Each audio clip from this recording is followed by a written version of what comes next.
In this video, I'm going to look at scan data from the BLK360. So basically this device right here on the tripod connected to my iPad.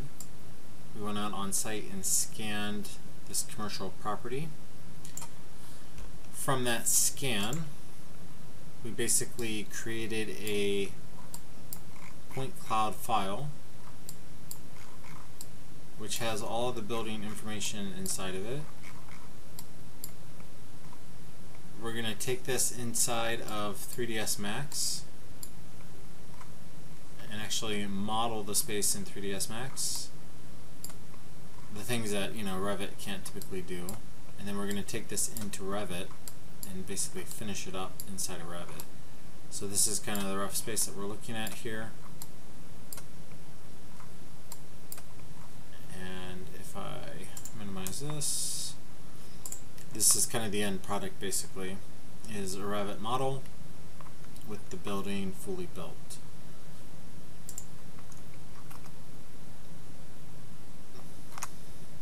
And if I switch over into wireframe mode, you can see all of the structure is also built inside of the space with some basic walls and doors and windows. So, as far as what I did in this process,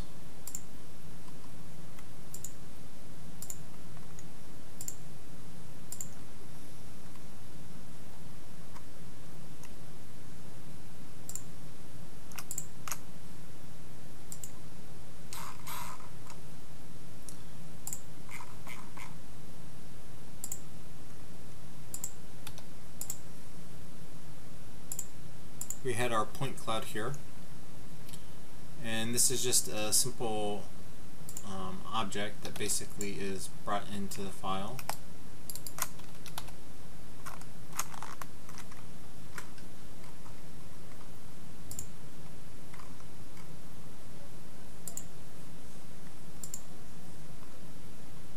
So the point cloud object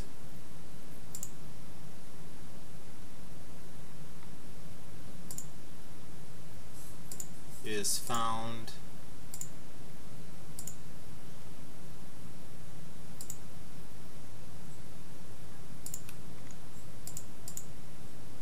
here in your dialog box. You can see we have all these different objects.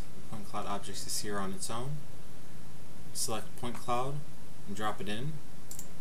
From there you have this dialog box here, which you just select the scan file, the RCP file, which is the same file we were looking at a moment ago. And then from there, you can even control the limit box with your typical gizmos to basically cut things down and see what's going on. So again, if I were to leave this fully up, I could also grab this plane, pull it around this way, into perspective view here, and just look at like a typical orthographic view. So you can see where the structure is falling to build things, or again you can grab the point cloud, stretch it over,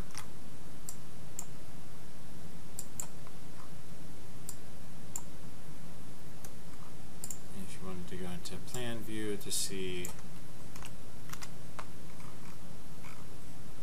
for example, the ribbing of the corrugated metal, you can see all of that in the scan data, as well as wall thicknesses, door layouts, etc.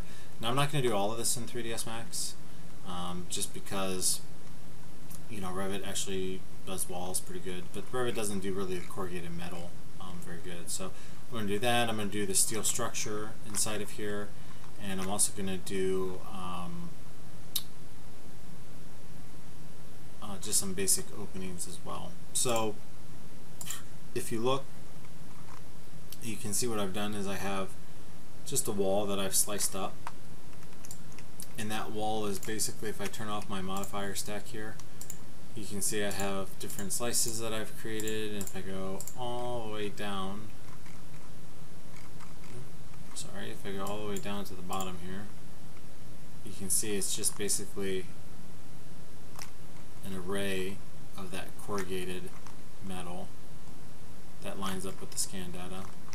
And then if I come all the way back up to the top with all the final modifications in my stack, you can see I have basically the opening that's there, that sits on top of the CMU wall. Same thing for this other wall. It's again just a very simple array of objects. If I look at that wall, I'm just piecing all the different parts together at the front of the building. So again, if I were to go to my point cloud and come to my limit box, I can extend this up so you guys see the full thing. And if I turn on all my main beams, and we'll turn on all this line work as well, so you can see basically everything has been modeled in here.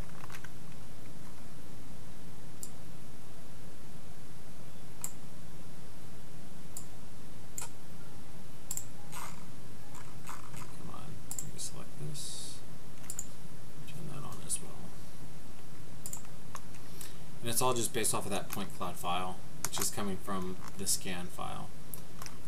So if I jump over to the final version of it, which is basically here.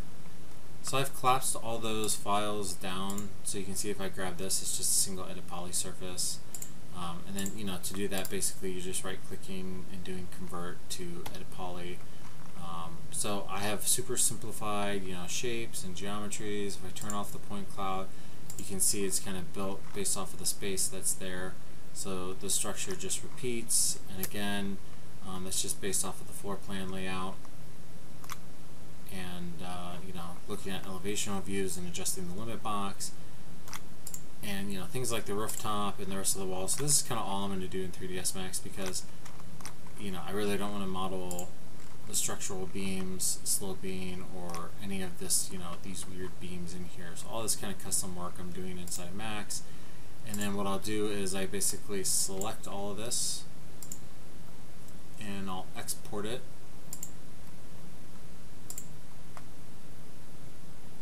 And I like to export it as an ACIS SAT file. You can just save it wherever. You can just save it to your desktop, you know, wherever you're working with your files.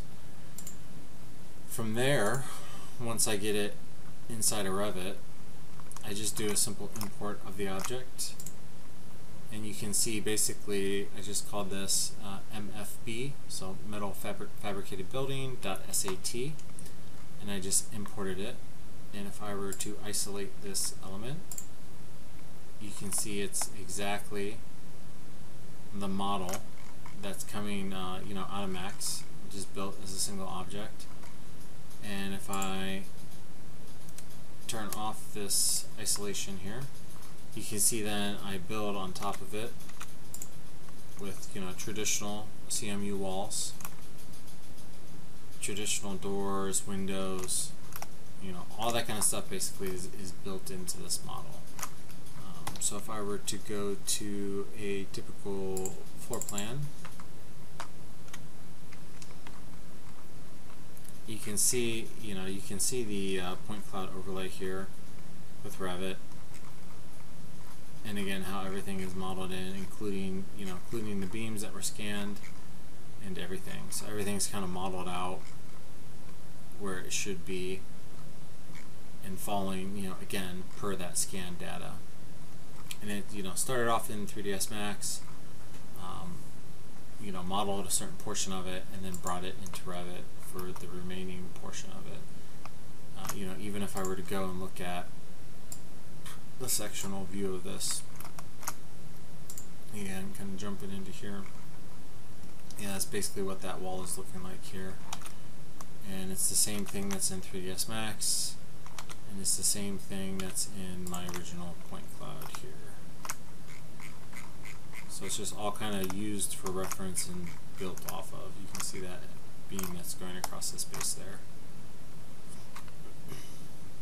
So that's going to do it for today's video. Just kind of quick and simple process to take a point cloud file .rcp into 3ds Max, model certain elements off of that point cloud, export as the SAT file, and then take it into Revit ultimately to then fully model that space out. If you have any comments or questions, just leave them in the comment section of the video and I'll try to get back to you. Thanks.